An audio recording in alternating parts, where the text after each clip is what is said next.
Welcome back to Kicking It with David Akers. I'm excited to have you all here today. And my next guest is a guy I'm really pumped about. But if you've been watching and have been enjoying the different content that we've been putting out there, please hit the like button and hit subscribe. It's totally free, totally free. So again, please hit subscribe. But I'm excited about our guest. He is a seasoned veteran coach, and when you look up the word energy, it comes up with exertion, vigor, and power. Man, this guy is the definition of energy. This coach, from the first thing in the morning till the end of the day, shows you the same amount of energy, passion, and commitment to all his athletes, no matter who they are or what time of the day it is. When you think about the quotes that get around the air that I've read about him, there are some things like this: one of the best around, he is the best. And there are just some quotes out there like Chet Raley is the most sought after coach of water sports. So to me, when I think about Chet, it's a guy that I had to have on here and look into more, because he understands the attention to detail. He drives and pushes his athletes in their abilities, and he tests them so that they can be the champion that they want to be tomorrow. Even though he's known for being a top-tier coach, he's a well-known water skier as well. He's in the Water Ski Hall of Fame. The Air Raley that is so widely known, well, it was invented by Chet Raley. So again, the multiple disciplines that he has learned on the water has given him success in regional and national spotlights. He's a big dog champion in the slalom ski world. And so I know that his ability to learn how to water ski has helped him to refine his coaching when he's in the boat. So again, my guess is if you talk to Chet Raley and you ask him what's important to him, he's going to tell you this: it's his faith, it's his family, it's his friends, the love of the water, and helping folks to kind of realize their dreams. So I'm pumped to get his takeaways from the day, and of course hear his stories. But Chet Raley, who is a coach and friend, so let's kick it with Chet.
Welcome to Kicking It with David Akers, Coach Chet Raley. I hope you're doing well, and man, it's an honor to have you on here. I'm pumped to talk with you and hear your stories and get your takeaways.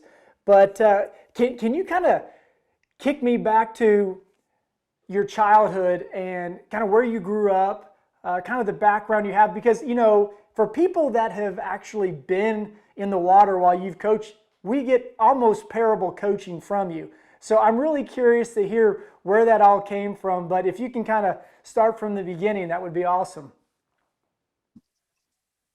Well, I kind of come from a storybook beginning of water skiing.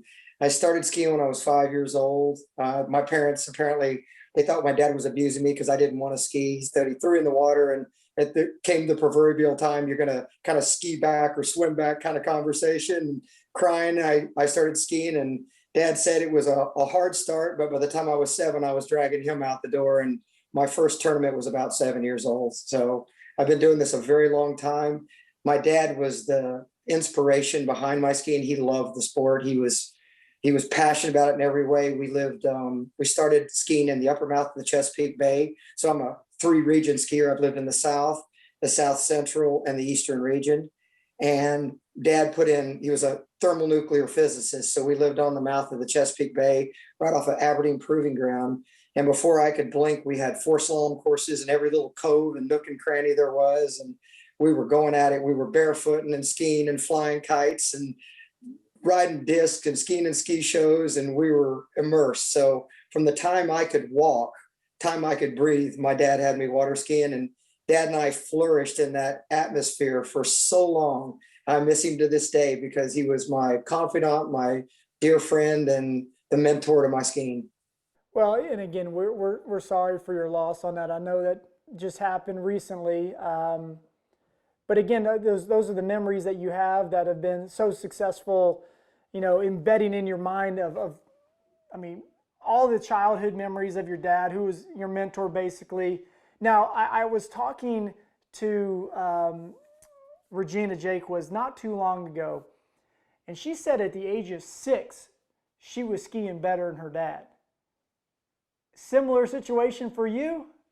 No, my dad was a pretty good skier. So he was a 2-time national champion. He was multi-time national record holder. And I remember going to a tournament where I thought I'd be pretty good. And it was in the Severn River, as I remember. And it was kind of one of the first pro type tournaments of that era, where it was kind of the East Coast pro thing. And we all showed up, and there was some cash prize money. And it was so rough that the dock we were standing on was rolling back and forth. And I'm thinking, nobody should even ski in this. My dad won it. He ran 35 off in that junk and won the tournament. And we went back the next year and he did it again. So no, my dad was definitely a better skier than I was for a long time, slalom especially. Now, tricks, I had him from day one. His toe back was about as ugly as it ever got. And I finally got him to quit trick. I said, Dad, I just can't take it anymore. You have to stop. So he stopped. Well, with the slalom skiing, again, I go back to your stories in the water. I like it when the water's warmer when you tell those stories, by the way. But you're into slalom skiing at a young age, but what did you get into other sports, and what was the actual environment of where you were in the Chesapeake? So that's kind of the Virginia area. So Yeah, we grew up. I was really blessed to have some amazing people. They have a tournament in Lake Holly, Virginia called the Ken Mead Memorial. Ken was a dear friend of my father's and mine. And Ken, you talk about kind of your first coaches, Ken and a fellow named Ron Ricketts, who I talked to Ronnie not long ago. Ron Ricketts was one of my unbelievable mentors. They coached me, they helped me along with my dad. The very first tournament I ever went to, Ken Mead was there, and we were novice skiers. And I remember being little and going out and slalom and did okay. I got first place in slalom on my first novice tournament. And I went out and tricked, and I got off the dock and I did my whole trick run as soon as I got up. And we got to the end of the area we were in, and Ken said, "Son, that was so good." He goes, "Did you think you did good?" I said, "Yeah, I did everything I know." He goes, "That's awesome. Now we got to do it again back where the judges are." So we turned around and I had to trick again in front of the judges because I had no idea where to start the run. And he got me to go over the ramp for the first time. I went over my dad. I said, "Dad," he says, "I can win overall if I go over the ramp." Well, we didn't know what a ramp was, didn't have a ramp. So they got me a little pair of junior skis. The first one was, of course, upside down on my back. Second was out the front. The third one I plopped over, and won overall, and I was hooked forever.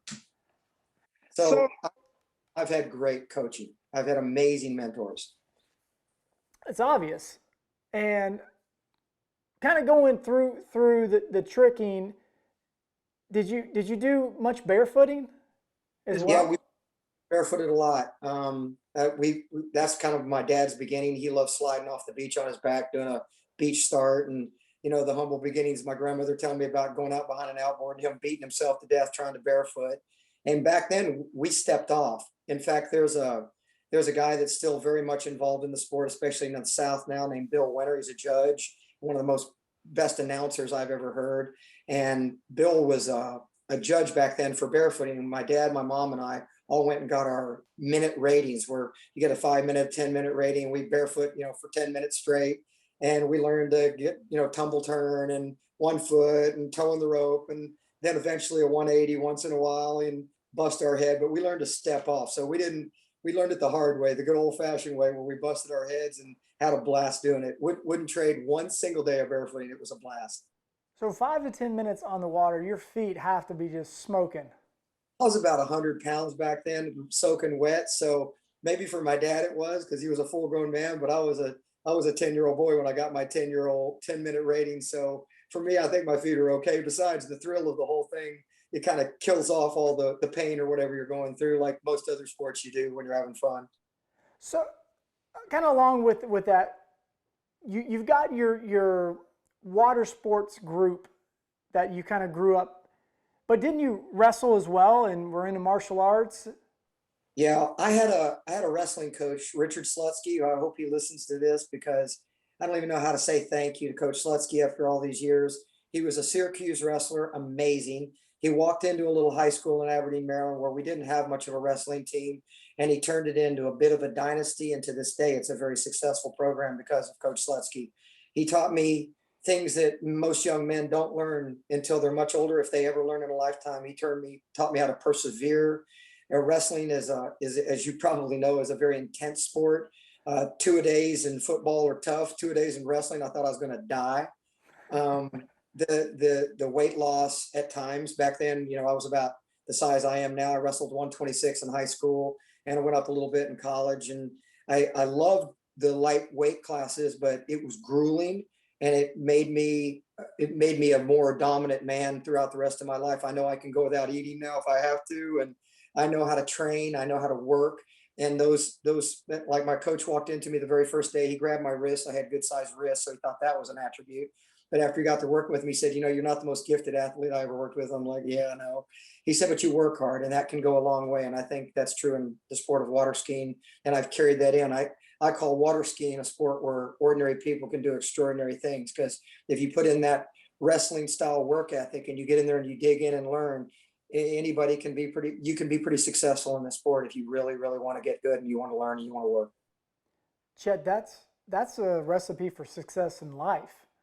Great. It generally, to me, the people that truly excel, things don't necessarily come to them at the easiest level, because there's a certain point in life when talent kind of gets closer, and the people that have learned to have that extra push internally makes them better in the long run, and the better champions of whatever they're facing in life.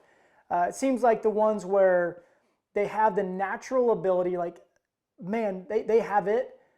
If they don't have it here, it doesn't, I mean, yes, they'll be good, whatever, but there's just something about it. And you know all those athletes who have that it factor, the Jordans, the Bradys. And if you go into the ski world, you see the people like a Regina, where it doesn't really matter what's going on. They're going to win, and they're going to give it everything they have, because they know they have to either get one more buoy or they need this last drive in it for a touchdown. And you know that they can do it. And there's a difference between those. And the other one's like, well, you kind of go back to the track guys, where sometimes the hammy doesn't quite feel quite right, or this situation isn't right, and they just don't have the success that ultimately that some of these other people do, even though they have a greater skill set of ability. It's just they don't have that eye of the tiger, as we like to say in the Philly market. But so you grew up in that area by the Chesapeake, and you've multi-sport. Obviously, there's some mental aspect that you're talking about from the wrestling, and being able to get your body to do things that normally you don't do to your body, gain weight, lose weight, not eat, sacrifice that way. What do you think propelled you within that sport into other sports, and what do you think the crossbreeding of learning has taken place? I'm a huge multi-sport fan. I see a lot of these families who have young kids, and they're like, oh, they need to be in this one kind of area and specialize very young, and I'm completely against that. And you're seeing more at the collegiate level, especially in football, that the athletes that they are looking for are multidimensional because they've gone to different sports. So just curious your take as a coach on that. Yeah, I think you're dead on. First of all, I think that there's a really nice boundary push there, though, because I think you can get involved in a sport at a superficial level when you're young or in life and not really get much out of it because you participate, but you don't really train or learn in that sport. So let's take surfing, for example. I've heard a lot of people say, well, I surf, and I do surf, and I've learned it later in life, but there's a difference between going surfing and learning to surf. There's a big old ocean out there and it throws a lot of different things at you. And learning to surf is very different than having gone to Waikiki and have some guy push you into a wave and you stood up and rode it down one time on a longboard. Mm-hmm. So that's true in every sport. I think that I grew up on a street where Cal Ripken Jr. lived on the same street. Again, Cal, I hope you're watching. But his dad was the Orioles coach. So within the realm of my high school, we had a guy named Roger Gompers, we had Robert Hinch, we had Jerome Deal, and we had Cal Ripken Jr. and Billy Ripken and Ellie Ripken, who might have been the best athlete of the whole family. And these people that you surround yourself with, every sport we did, whether we played soccer with Mr. Ripken, or we played baseball, or we flew a kite, everything was done with passion and to try to truly be as good at it as you could. And I think for water skiing and parents who are trying to bring their kids up doing multi-discipline sports, let's take Erica Lang, for example.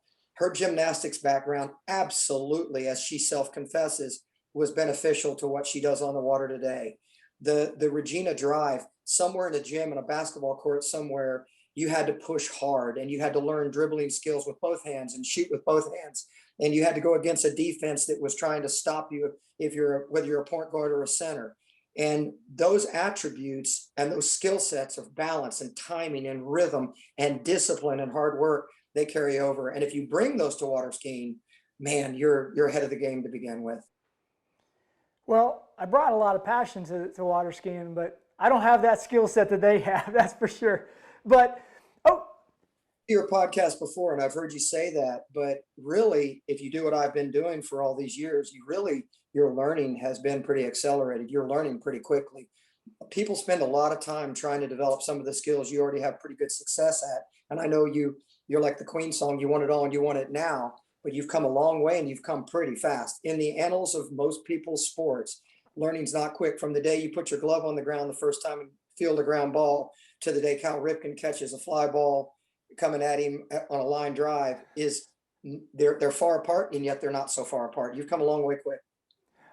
thank you. First off, I feel like, to me, and I've said this before, if I get to 1 at 38, I will feel like that I have arrived to a short line skier and be able to do some things just for our own pride factor.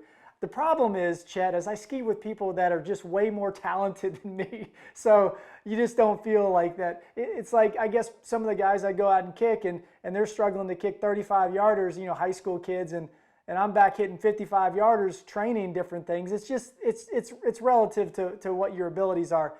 But I'm very passionate about the sport, love it. So as you kind of grew through your sports, what happened high school, college? Where did you kind of go, and what kind of directed your path there? Well, I knew I was going to keep skiing if it was at all possible. And I remember going to school. Texas State had offered me a scholarship at one point. I was already attending school, and the Northeast was a really good wrestling area. You got Pennsylvania. We all kind of know the legacy. If you know anything about wrestling, Pennsylvania is amazing. So maybe the best wrestling in the world for collegiate level wrestling. Mm-hmm. And they also produce quite a few high-end Olympic level athletes. That's a domain that's unprecedented. But I went to school and they gave me this dual scholarship. They said, we'd like you to come water ski, an up and coming Division I or Division II sport, and we'd like you to also wrestle. I said, well, I'll do that. So I go to school and I'm doing pretty good. I think first semester I broke the national collegiate slalom record, and I think I broke the national trick record. My buddy Terry Hansen, I'm not positive if he broke it right after it. He and I skied on the same team together, and he was my training partner back then. My hats off to Terry, man. So many good years together. Great training partner, my dear buddy. But we enjoyed the process. And then one day the athletic director and the dean of education came and said, hey, we think you're carrying kind of a full load and doing two sports like this and studies and everything. We'd like you to pick one sport. We'll honor the scholarship. And Oh, I that's said, great. hey, I'll ski. And they were like, wait, don't you want to call your parents? Like, don't you need to talk this over? I said, no, I can handle this one. I'll ski. So that's my collegiate water skiing experience. And unlike a lot of collegiate skiers, all it did was propel me. All it did was make me hungrier. I knew that when I got done, I needed a job and I needed to go to work, but I wanted to find a way to continue to ski. And I love trick skiing. I love jumping too. I'm not much of a jumper, but I love 3-event skiing. I actually even love barefooting and wakeboarding. I'm good friends with Zenon Vilas, who's a great barefooter, and I love Mike Seipel, and I loved watching the evolution of barefoot jumping. And I like watching. My dad and I flew flat wing kites, and my dad loved that. He thought that was one of the greatest things on the planet. We even had a hydrodyne that my buddy Larry bought that had reverse control, so you could watch the kite and throttle up and down on the throttle, while the guy in the front did nothing but steer. So it's kind of a water sports background. All these disciplines are so amazing. So in what we've done growing up and what we do now, the collegiate thing was good for me, but I think even what happened after that was more exciting. Because when we moved to Florida sooner or later, I told my wife one day, I said, I think it's time to move to Florida. And she said, well, what are we going to do? I said, I don't know. She said, do you have a job? I said, not yet. And she said, so we're just going to pack up and move to Florida. My parents, my friends, they're all like, what are you doing? I said, well, that's where all the good skiing is. And they got good weather year round. So I think you've thought about it, and many people have in the past too, and many have done it. But I loomed up the truck and moved to Beverly. And when I got here, Mike Ferraro, who was a dear friend from the Northeast, kind of said, well, why don't you come over and start skiing with me? And so again, talk about mentors in your water skiing. If I don't mention Mike Ferraro, something's wrong with me. And I think if you went through the annals of great water skiers today, call up Drew Ross, call up the Llewellyn family, call up just Matt Rainey, call up just about anybody out there and say, what do you know about Mike Ferraro? Mike Ferraro is one of the greatest coaches and mentors of our generation. And he trained a lot of us and taught us, again, kind of like Coach Slutsky did for me in high school wrestling. He taught us a lot about how to be calm in fire. You know, like you're standing there and there's 60 seconds on the clock and it's David Akers' turn to kick the field goal. And this is going to the playoffs, and it's either going between those uprights or it's not. When you stand on that water, as you already know, there's a very sudden death environment. You don't get a lot of tries. And in that one take, that one shot, you've got to go out and make hay or go sit on the bench and spectate and maybe get on the microphone and help announce. And we all will announce, we were willing to offer, but nobody wants to be the announcer. You want to be in the final. So those are great. I went back and I didn't want to stop you. First off, what was the national record in slalom that you broke? Do you remember? I don't remember. I actually have a news clipping of it somewhere. I'll have to look. But my guess was, and remember, this is collegiate skiing, so you're not always skiing on the most premier sites in the world. Sure. Something like a full pass at 35 and maybe a couple of buoys at 38, one or two at 36. Still, obviously, ski development is quite different then than it is now. However, it is. But if you go back to the people who mentored me, one of my first sponsorship was Roger Teeter, who does the Teeter back things now, of which one I've owned one. And he was one of my first sponsors. So I was with EP Skis back then. And then I had Dave Saucier, who was amazing, Saucier Skis. I'll tell a quick story. I was at the Nationals and we were at Callaway Gardens. We had an event at Callaway. And my ski wasn't working so good on my onside. And my dad went to the booth and Dave Saucier was there. And he says, well, I think I can fix that. He put it behind him and took a raspy file and raked the bevel on it right in front of us before I skied. And my dad was like, oh no, right in front of our eyes, he raked the bevel. That ski never skied so good. Dave Saucier made that thing amazing. I worked with Herb O'Brien long time. I mean, these people, and then Dave Good, these people are amazing. Danny Kidders, the people who surround our sport, the people who develop all this stuff. The skis have changed, but I'm telling you, the brilliance has been there for a long time. It just has evolved based on the brilliant engineers and go-getters that make the sport happen. I think that's pretty common in most sports. For the most part, the technology kind of comes as well, and the next generation is bigger, better, faster, stronger in general as well. Let me ask you this. So we know about your skiing and your athletics in college, but what about your academics? What did you major in, and where did that go for you? Well, I was one of those multi-major people. I didn't exactly know what I wanted to do. I love physical education. And I think one of the reasons that I got in my master's degree work, I loved counseling and or psychology. I loved uh, education. I loved teaching, and I wanted to be a teacher. I thought someday I'd be a college professor and coach wrestling, may be my career long term. And I thought coaching wrestling would be a really fun thing to do because I love working in that Mhm. atmosphere. I loved martial arts, so I even thought about doing that. One of the guys at Texas State was named Dan Baker. Again, Dan, I hope you're listening. Dan was one of the most ambidextrous human beings. He was a martial arts teacher also and a professor at Texas State. Mo Johnson was a big inspiration to me there. And you may know the name, but Jim Wacker coached there when I was there. And Jim Wacker was a multi-time national champion coach at Division III, Division II, and ultimately he was going to be Division I.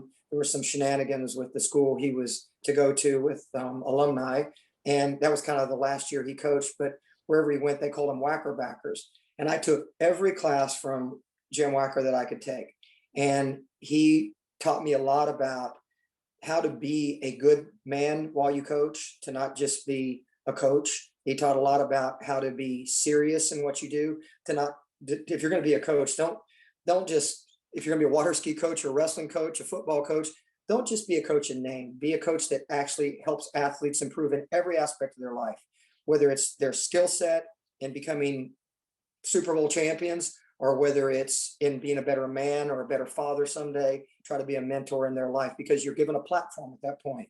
So I studied education, physical education, psychology. Those are my backgrounds. Counseling is what I call myself more than a psychologist.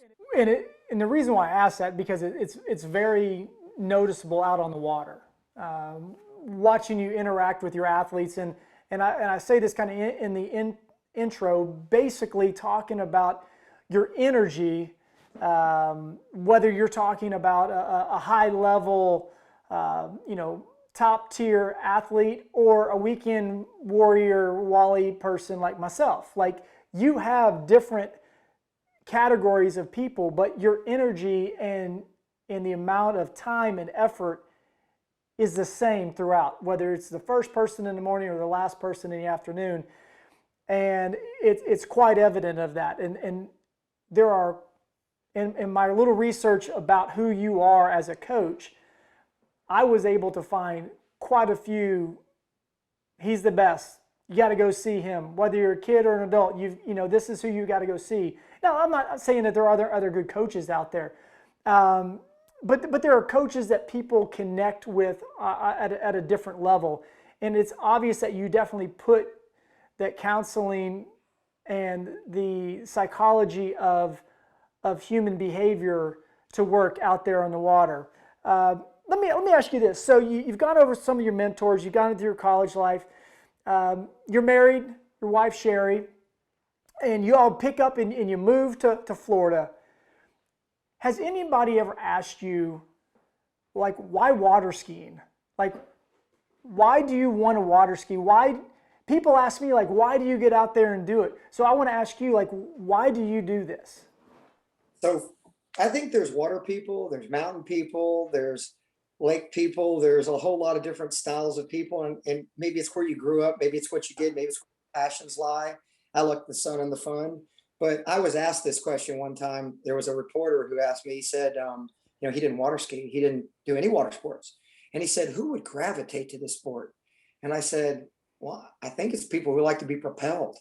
I said, you hook up behind this boat, and there's this great big motor and this big end. It's kind of like, I'll liken it a little bit to surfing.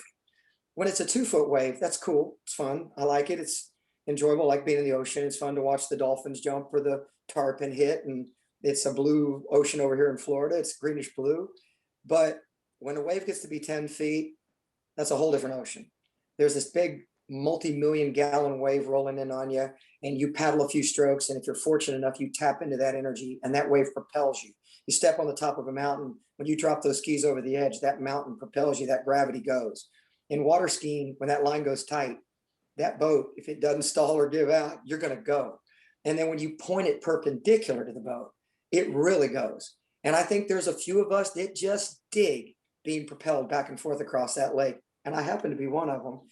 Not to mention, as I look across all my life, it's a sport where older people can participate in this game. You can do it almost an entire lifetime. Now, my hope is you can continue to learn and even improve your whole lifetime. That's not true in every sport. And a lot of sports are too physically demanding in a way that's detrimental to your health. As you and I both know, that if your technique is pretty good, yes, there's train wrecks in water skiing, but you can do this. I mean, my buddy Bill Warren did it late into his late 80s and early 90s. Francis Woofington, my buddy today, he's doing it at 77 years old, got out there with the rest of us, did put a top on and 77-degree water today and ripped up and down the lake. And, you know, who doesn't want a sport they can do their whole life, have a blast at? What's the old saying? If you every day you go to work and it's also your play, then you never work or play a day in your life. So we work and play at this game every single day. So we really just enjoy the passion and the play all of our life. And I don't think I'll see you quit. And I don't think I'll quit unless God deems that's another path for us to go.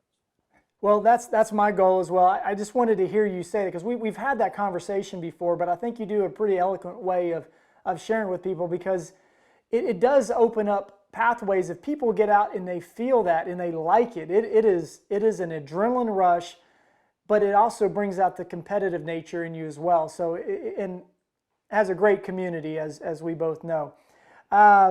So obviously you talked about, you know, wanting to either coach, physical education, whether you thought more maybe towards the wrestling, but you just decided, hey, it's not going to be wrestling. It's going to be skiing. We're moving to Florida.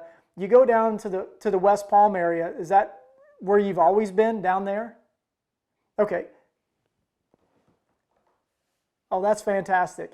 And so when you bring up water skiing and you bring up the psychology that you've learned, I asked you a little question earlier today, just kind of getting into the discussion of what we were going to talk about. I sent out some text messages to other skiers that, hey, I'm going to have Chet on. Do y'all have any questions? So the question comes back, how does your ability to deal with a student that differs from student to student, first off, their ability, secondly, the way that they think, their mindset. Everybody learns differently. You got kinesthetic learners, visual learners, audio learners, but how do you meander your coaching style, or do you do that for the students that you have? Yeah, I consider myself a fan of human behavior. I like studying it. And I like watching common traits, and I like watching abnormal traits. I like to see where they differ and where they parallel. And let's say I was teaching a specific skill that I think is a mandatory skill, a compulsory skill. I still think there might be 45 ways to approach that skill so that it fits your understanding, your mind, your body type, your strength level. Like, I'll give you an example. Today, I had two very big contrasts. I have a young lady that's here skiing with me who probably weighs about 100 pounds soaking wet. I have another fellow, a buddy of mine named Steve Raphael, who is at probably 220 pounds, 218 pounds when he's fighting weight. So I'm encouraging you, Steve, by the way, 218. So the contrast between those two, if I'm teaching the exact same skill set, I have to figure out how to get both of them to work within the body type and the frame and the personality and where they are right now, because maybe they can't handle it at this moment. Maybe they're working on 3 skills and that's all they can manifest. So I've got to sneak it in when I can, but I have to modify it enough based on their timing, their personality, their skill set at the moment, and whether it fits their current training program. So it's constant modification. It cannot be a cookie cutter approach. Otherwise, I'm not going to get far with my students, and I'm not going to make rapid progress. And I want fast tracking on everybody. I don't want anybody to linger. The old days where it takes 10, 20 years to do all this, I don't believe in that. I believe modern learning, there's 3 basic steps to it. Number 1, you have to know what to do. Number 2 is you have to know how to basically do it, and then you have to remember to do it. Well, in water skiing, that last one's a really hard one because you're moving, you're flying across the lake, and I think that the modification comes a lot in the form of what you can summon in the form of memory in a specific moment. Oh, that's great. Same kind of thought process in coaching. Do you know what 3 aspects, if you can give us 3 aspects, of your style of coaching that makes you seem desirable to other people? Can you figure out what are maybe like 3 different things that have helped you become known as a top tier coach to go to? I know you're so humble that you're not like really, but there's got to be something in your like tool bag that says, if I focus on these kind of 3 things, I feel like I can be at this level of coach. So this is going to be a roundabout answer because there are specific skills, but I'll give you 3 that I think are very important. Number 1 is my first duty is to your safety. So I don't think it's going to be any good for me to go train you if I don't. It's kind of like jump. If I'm not training you in jump or in wakeboard to be as healthy as humanly possible, we're not going to be doing this tomorrow anyway. So everything I do, I base around the concept that, are we going to be able to do this again tomorrow? Are we going to do this next week? Or is this going to be detrimental to your being? Because there's a lot of things you can do. Hail Mary, you can be Doug Flutie and throw it into the end zone in that one pass that, I mean, he's a much better quarterback than that. I hate he's known for that worldwide, but he did succeed. You throw it in the end zone and your guy catches the ball. I don't want you to do that in water skiing because I'm too afraid of the injury capability. So safety is number 1. Number 2 is I think that technique is very, very important. I think that Adam Caldwell right now in our era is very much on task. Look at the physics of the game, look at the biomechanics of the game, learn. My approach is don't just take what you think is good. Take what you learn is good and keep modifying as necessary on behalf of your student, because whatever you're caught up in the moment, whatever philosophy you're in, if it's wrong, that you can't pass that on generationally. And you don't want to wake up 10 years from now going, oh, I'm sorry, I was so far off base. And we're going to do that. We're going to make mistakes, but we should be students of the art. So my game is on your behalf to be a student and constantly evolving towards you being a better skier. And probably last but not least is encouraging you in a way that makes you lighter, healthier, stronger, better. In other words, I don't care if you're a weekend warrior or you're at the lake 5 days a week, 6 days a week. I want you to be an athlete because you're going out in the water doing a very risky game. It's an X game style extreme sport. And when you're doing that, I want you to be the best athlete you can be. So if you're 5 pounds overweight, I want you to be 5 pounds less. If your strength to weight ratio needs to go up, I need it to go up. If your back strength isn't good enough, I need your back strength. If you're a little weak in your legs, I need your leg strength to go up. And I want you to commit as hard as I commit. And if there was a 4th thing, I'm going to commit as hard as you are. In fact, I'm probably going to commit harder than you do and ask you to keep up with me. So if you really want to get better, I'm going to put in everything I've got, and I'm going to see if you're willing to put in everything you got. And when you do, you're Regina Jaquist, you're Wade Cox, you're Jimmy Seamers. I can go, you're Helena Shaylander. You're some of the best of all time, because Chet Raley didn't make those people good. Chet Raley helped them by offering suggestions and tips, but those people work their tails off. They are the athletes. They're the ones who do this. So I don't really make anybody better. You make yourself better. I offer hopefully the right structure and foundation to help you get there. And that's what I think every good coach does in every sport. I agree that coaches that are good find the things that people may not want to work on, may not know they need to work on, make them obvious to them, fix them, or suggest how to as they work through that process. And then you kind of see that consistency change in their abilities, in my opinion. Kind of thinking kind of through kind of coaching. And again, obviously I've had I've been down there with you. I've been to other coaches, and I'm not trying to take stuff away from other coaches, and everybody's a little different. There's different philosophies, and certain players gravitate to other coaches more than other players do to that coach, just because of personalities or whatever. Because you and I have even talked about this.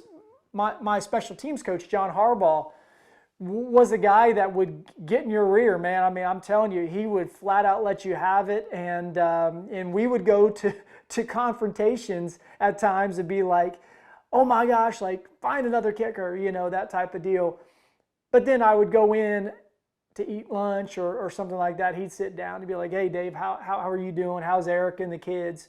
And it took me a very short time, believe it or not. I feel like this part really helped me to progress as an athlete at the professional level, where he was trying to make me better on the field, and me being better helps the team being better. But if the team does better and I do better, we all do better, like a rising tide lifting all ships. But off the field, he was like, man, I want the best for you. I want the best for you on the field, and I want the best for you off the field. And once I realized that, I was able to share that to other guys. Man, I can't believe he's coming down at me with this and that. I'm like, listen, he just wants you better. And if they didn't have that kind of epiphany moment like I did, it could go down the other way.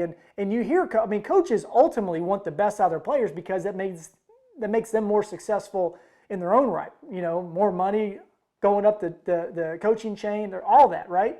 So to me, I think coaches for certain people are better to connect magnetically in ways. I feel like I connect really well with you, and you are a little John Harbaugh-ish at me at times, where you're not to other people. So it goes back to the question that I got earlier, like, hey, do you treat people? Because I think look, I can take it.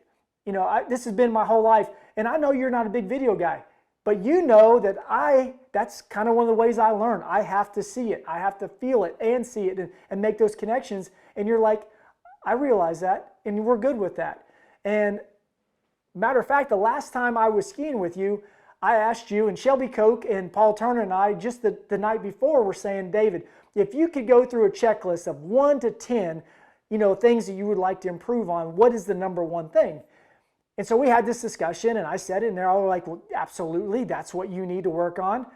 And so I skied a set that morning, and then I went down and I skied with you, and I asked you the same question, and you gave me the same exact answer that they did. We didn't work on it, really. At least that was what my mind was thinking. So what had happened, for you all that weren't there, we've got these 2 gates that you got to ski through, and then you make 6 turns around the buoys and you go through the exit gates. And I was blowing by the gate, and then even on my warm-up pass, I was just making it look terrible. And then we go into the next pass and still not right. And you're like, okay, David, hold on. This is what we're going to do. I want you to make your pull out when I raise my hand. And I'm like, Chet, I cannot believe I'm spending the amount of money on this. We're supposed to be working on this one thing. We're not supposed to be working on that. You told me what we were going to be working on. Sure enough, you're making these adjustments, and you're saying, no, you didn't go with my hand went that time. You didn't go on this one. And as I started to see, I was changing my approach by what you were having me do to even start the game, let alone what happened in the course. And believe it or not, after 7 sets in about 48 hours, I had my best pass, my last pass, as we went to the dock. And some of the things I've been struggling on for months on my 2-4 side, you said because of what you did on your pullout and what you did entrance to the gate, your body was able to be in more alignment. You were able to have a tighter line in 2-4 because of that.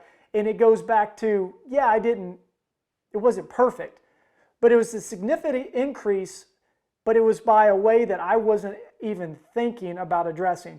So that's where I enjoy and I get pumped up, learning from guys like yourself. So, I mean, I know you're a humble guy, so you won't be like, yeah, I told you so, but there's more than one way. I don't know who skins cats, but I guess there's more than one way to skin a cat, Sometimes you got to skin them and skin them good.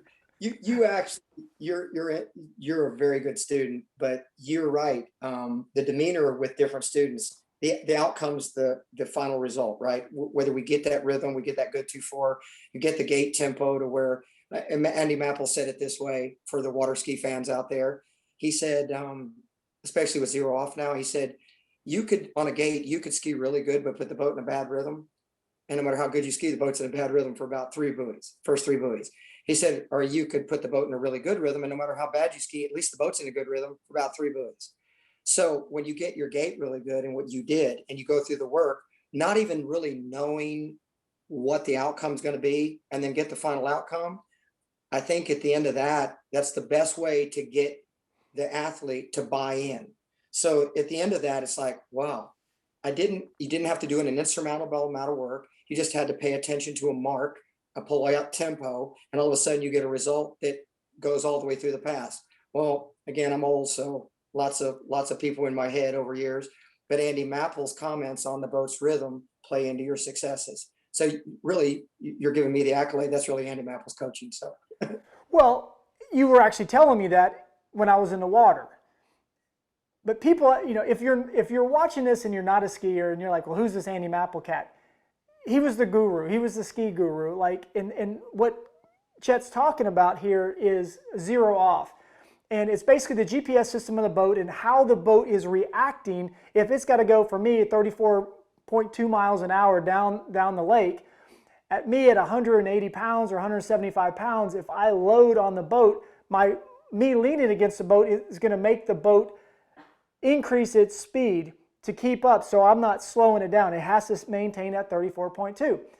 Well, we don't want to make that boat speed up, slow down as it's going through. We want to make it in rhythm and kind of dance with that zero off in about as layman terms as you can make it. But as we learn how to do that, I was telling somebody that just the other day, and they were like, you're telling me that the pull out from your gate can mess up the boat all the way through the 2-ball.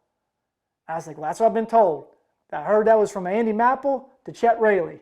So those are two guys that I would at least believe in, But you did a lot better job explaining that aspect than what I just did. I skied really well for that last pass. Yeah, right. Oh, man. So along with that kind of thinking, another question came up what is the one thing that you feel that all skiers should think about when skiing the course, no matter what their abilities are? Is there that, going back to City Slickers by Curly, is it that one thing? I don't know if you can, some of these younger people have no idea what I'm talking about with that, but go back and check City Slickers. But is there one thing that you can kind of think of for no matter who is out there on the water that needs to still be there? Yeah, I'm tempted to say body position, but that's not what I'm going to say. I'm going to say that this is a game of swing and space creation, meaning that the game is played. The aspiration of most skiers is to continue to improve or get better. So as we begin to go faster in speed or shorter in line length, reaching the apex point on a centrifugal swing there's a lot of physics involved in it, and there's a lot of biomechanics. So the ability, this is a question, this will answer the question through the back door. If I'm coaching and there's a little kid in the water, I've got your son or somebody's daughter, and they're 6, 7, 8 years old. Eventually I know I'm going to look over and mom and dad are going to be looking at me, and they're going to be going, well, does Junior have it? They don't even have to speak. I already know what they're going to ask. Like, are we wasting our time here? Is Junior going to be okay at this? And normally my answer is pretty much the same. If they're willing to set angle, a direction perpendicular to the boat as best they can, and ride that energy all the way through the wake, yeah, the possibilities are really high. If they back away from that concept, it's a hard, long road. So learning to cut at a ramp, learning to cut at a wake and wakeboarding, learning to cut across a lake slalom, there's a lot of courage involved in what we'll call setting angle or taking the tip of the ski perpendicular to the boat and riding that velocity. There are very few sports that do what we do. We accelerate from a very low speed to a very high speed in a very short amount of time. So to go from 30 to 55 in a couple tenths of a second, if you think about what does that, I mean, funny cars, jet planes, I mean, what does that in a few tenths of a second? So our swing, our ratio of our swing is very, very high and very, very fast. I said that the first time I ever tried 41, I turned out of the buoy. When the line went tight, I woke up on the other side of the wake. It like I'd been shot out of a gun. Your mind couldn't comprehend it. But in our game, learning to set angle and learning to hold angle is a very vital part of the game, because ultimately the superficial part of the game you can do with lesser angle, lower speeds, longer lines.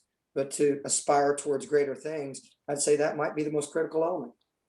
You just brought up an interesting thing talking about the acceleration. Do you know, say we're talking 34 and then 36 maybe, what increases, I don't know if you know off the top of your head, like if you're at 28, 32, 35, 38 off, 39, obviously 41, you're saying you're shot into the cannon. And that's, I would assume, at 36 back in the day when you were doing that. I'm not for sure. But do you know where that kind of range is? And I had heard at some points that some of the really short line men's pro skiers can get closer to 65 miles an hour. I don't know exactly. I've done it with a speed gun with guys putting it on me, and now we have some more sophisticated technology through GPS to really track those things. My guess is right around 55 to 60 tops.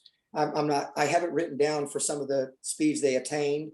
I don't have them off the top of my head, but despite that, despite the rate of change of speed, I think it was a Michael Schumacher quote back when he was Formula One's greatest driver of his time. And he wrote something where it said, if I'm not quoting it exactly, but he said, if you got in a race car with me and went around a track one time at 200 miles an hour, you'd be white knuckled and scared to death. But if you stayed in the car 200 laps later, you'd be saying, is that all you got? And I think in skiing, that's what happens. I think that despite the rate of change of speed, as your biomechanics improve, as your knowledge base grows, and as you participate in the game, repetition of that angle and that whip, you begin to open your eyes, you begin to see it, you begin to not feel so fast. And my dad told me years ago that humans can't feel speed. And, I said, what are you talking about? I feel speed. He said, well, yeah, have you ever been flying in an airplane? The pilot comes on, tells you how fast you're going, and you just woke up from a nap and you thought, I can't be going that fast. I was just taking a nap a minute ago.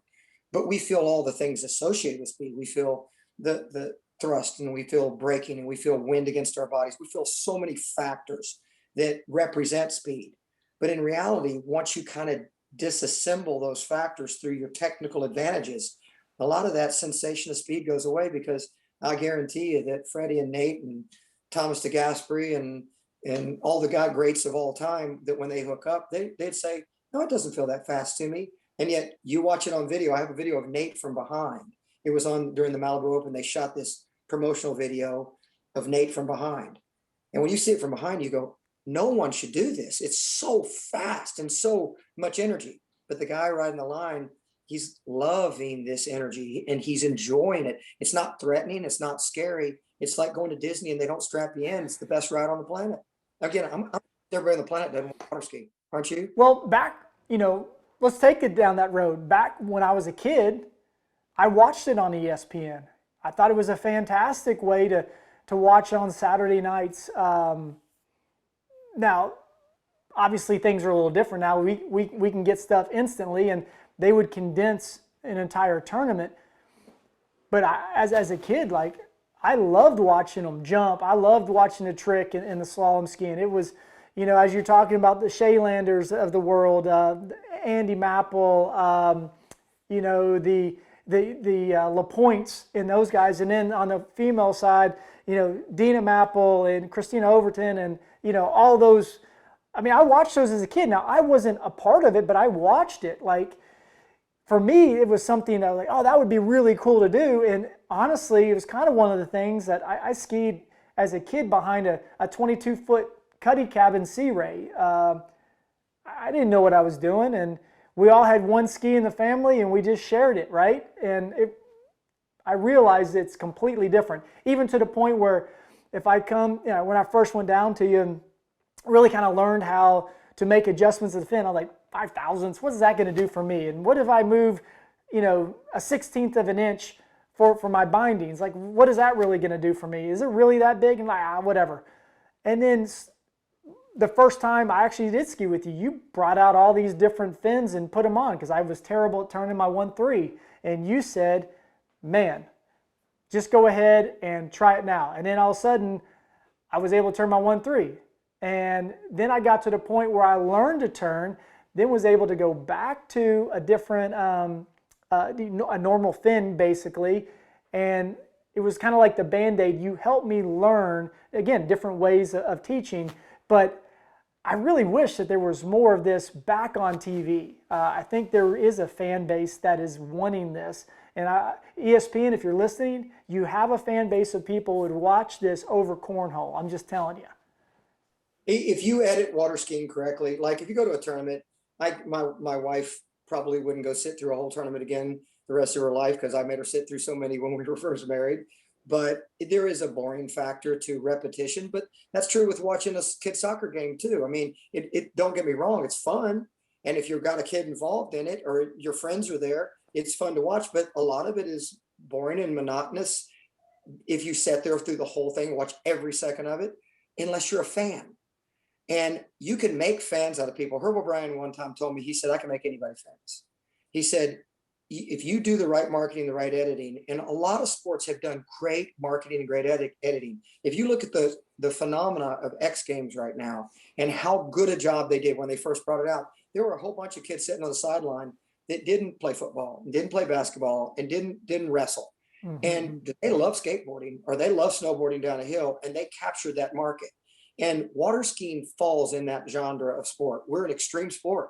And if you capture, I mean, I would watch Robert Pagozzi just because I love the athleticism of watching him go. And I don't care if you don't love water skiing or not, watching that guy go.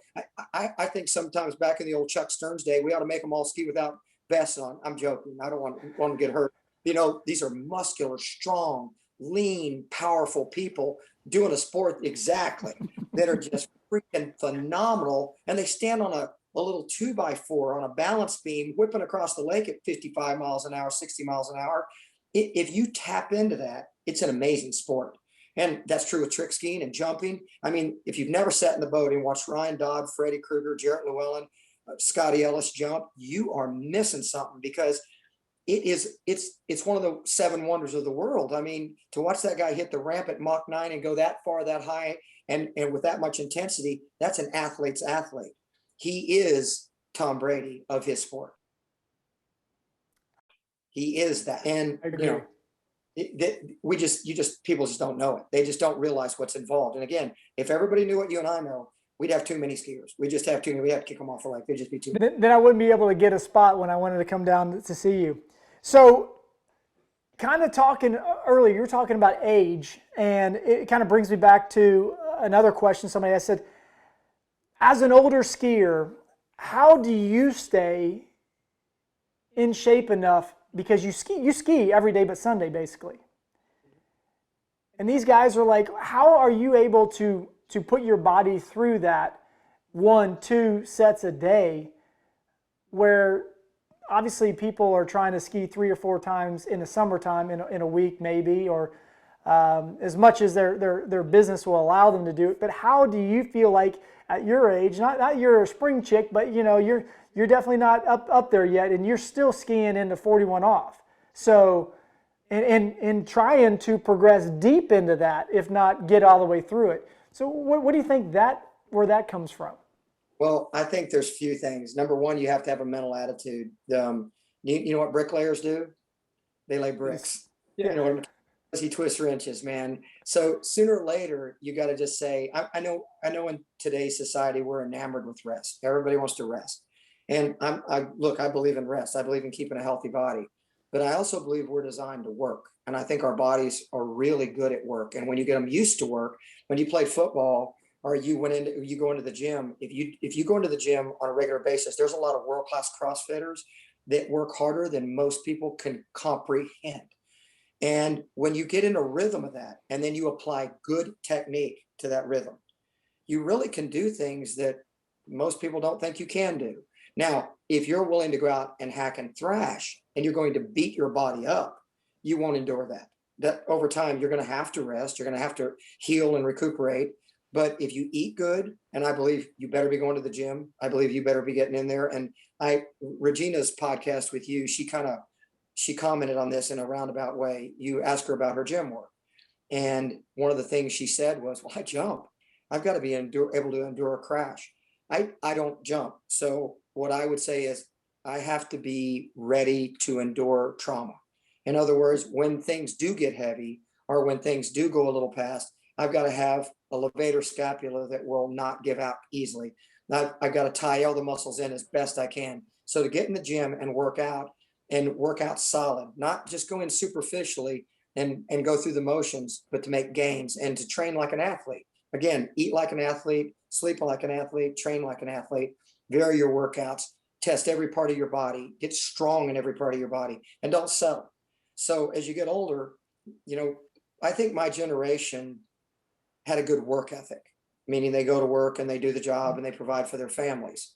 But I think athletically, this generation in some way has a better work ethic. They've learned from you and parents how to work hard in the gym, how to work hard. Little Luca, Paul Zazadi's boy that skis with me, Luca is self-motivated in the gym now. So he goes in and does his own workouts. He doesn't have to be prompted anymore. He likes working out. He understands the benefits. He's heard from an older generation what it does for you. And I think as older and aspiring athletes, and most of us are getting older, whether we like it or not, if you keep up on the water technically and you can keep up in the gym, you can do extraordinary things. Again, a sport where ordinary people can do extraordinary things, but you got to push. That's great. It's great. Good words. Let me ask you this. I know you're a man of faith, and you have your faith is a Christian faith. Can you tell us a little bit about your walk? Because, I mean, you're very open about this. So I'd love to hear kind of some of the testimony of what your journey's been like in that regard. Well, I'm a human being, so that means I'm a screw up. I'm going to make mistakes and fail. So whenever you think of a man being a Christian, I wasn't always a man of God. And to say a man of God, what that means is I want to walk with him every day. I want him to guide my life, and I want to live in a disciplined environment. A quote out of the Bible, it says, it's God talking to man. He tells us what we're not. He said, you're not created with the spirit of fear, but of power and love and self-discipline. And if every day I wake up knowing that's how I'm created and I have power through him and love is what I do and self-discipline he instilled in me, I just have to practice it. Then every single day, my best worship of him is honoring him through the discipline of my actions. And I think in the world today we live in, even if you're not a Christian, if you discipline your actions and you treat other human beings with kindness, knowing you're going to screw up, knowing you're a failure in many ways. By the way, those of you who don't know it, David wrote a book, and I'm not just plugging the book, but I think you should read it. I think you should get a copy of it, read it. And the main reason I think you should read it is behind him right now is a wall of accolades, a wall of trophies. And those show the successes of David Akers. But David Akers also experienced all the traumas you did. He experienced the ups and downs, but he experienced the highs and lows. And we all have. And it's not whether you're going to experience them. I remember there was a little, during the Phuket, Thailand tsunami. It was a horrific event, right? Mm-hmm. I believe it was a BBC broadcaster, and she was interviewing this little pastor in that area who was helping all the things get to people when they need to come in, the supplies. And she finally just couldn't stand anymore because he's a pastor. And she said, how could you believe in God when letting something like this happen? And he grabbed her hand on camera and said, oh, honey, everybody's got a tsunami coming. It's just what you do when it comes. So there's a tsunami headed everybody's way. We all know it. My pop just passed. And look, that's a tsunami, but I love my dad. I cherish every moment we had together. And I know exactly where he is right now. And I know exactly I'm going to see him again. So for me, it's not, I wasn't brought to it by a lot of the normal ways. I wasn't raised in it, and I wasn't hit with a bolt of lightning. To me, it was inspired by God. So my walk with him is inspired by him. So I have no choice but to obey and follow. And I'm very open about that concept. And, I don't proselytize or push it on you. It's my walk, just like yours is your walk. But I'll tell you, he's a good God and a loving God. And I sure do. I'm glad he loves me. No, I just have known you well enough, and I think the people that have been to your school and your training center, they know by who you are, and no matter what necessarily gets said, I mean, I've lived in a public light, and things get said about me at times that only part of the story is even there. And so a narrative gets shifted, and that can happen to all of us at times. And so I know where you stand, and sometimes narratives just get brought onto us being in more of a public light at times. And it just, I'm here because I know the type of guy you are, and just what you said. We all make mistakes, and that's who we are. We're all sinners, but for us who believe, we feel that we've been forgiven of those sins through the blood of Christ. But I just again, I know that sometimes things get said and done, but I know how you're deeply rooted and where your strength comes from. But I see. I think it'd be bad if I didn't, but I see a good ski in the back. I see a Malibu there. You've shared about a few of your sponsors in the past. I just want to give you a second. I have two final questions. First off, your sponsors that have been, and the people that your team, your network of group that has been with you from the beginning, starting with Sherry on, your mom and dad and all that. But then you have the equipment people that have helped you. And then the last thing, once you get in, maybe you can tie it all together. What is your one takeaway you feel like in life? Like that one thing that you say, no matter if anybody watches this, this is the one thing I feel like my story that I've learned in life is this. Boom, go for it. First of all, the people who have supported me in my life are so many I can't name them. I'm one of the most blessed humans on the planet. I've had coaches and teachers that are off the chart. So I'm the product of those coaches and teachers. Right now, I have a guy that I work with every single day, Noah Veek. He's not only a fabulous skier, he's my brother, he's my friend. I get the privilege of training with him every single day.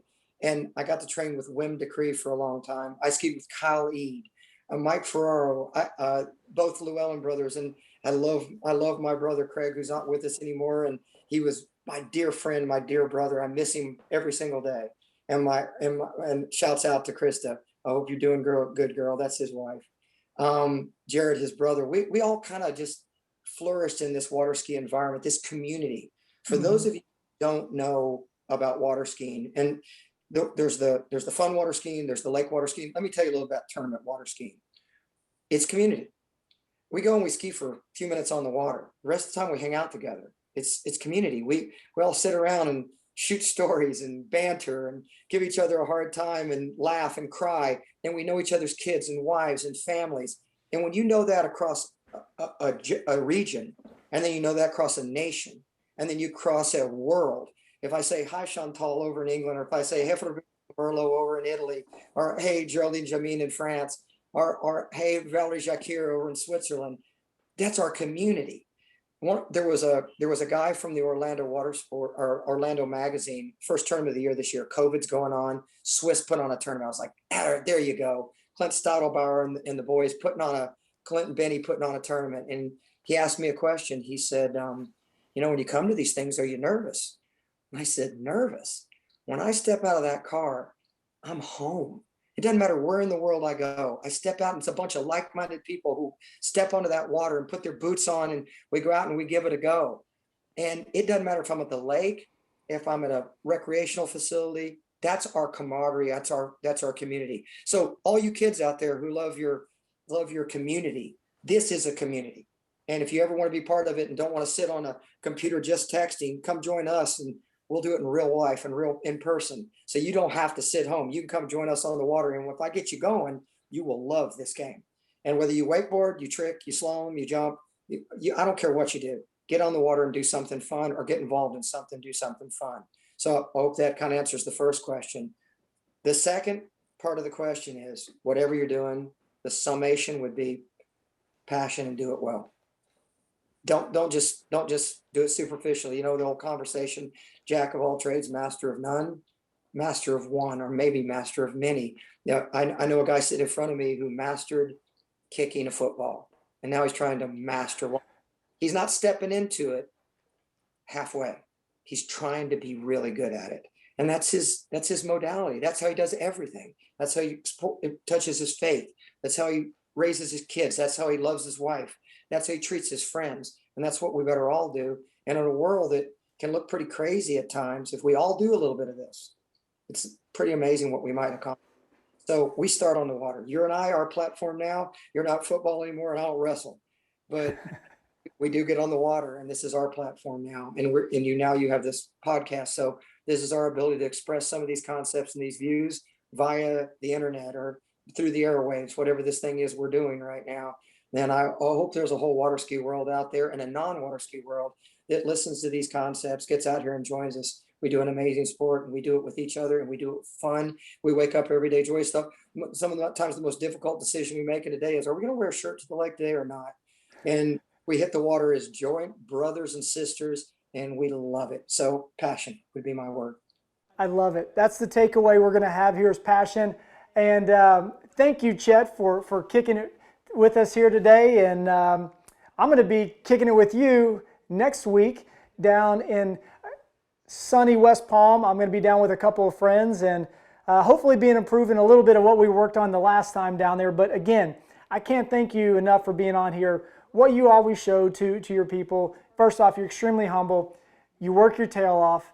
The amount of energy that you give all the time is second to none. And again, it just shows the character of the person that you are, that we know. And with that, I just thank you for your time. And I know it's getting late where you are, and you get up awful early in the morning to get things cranking. But thank you so much for kicking with us, and look forward to seeing you again in person, brother.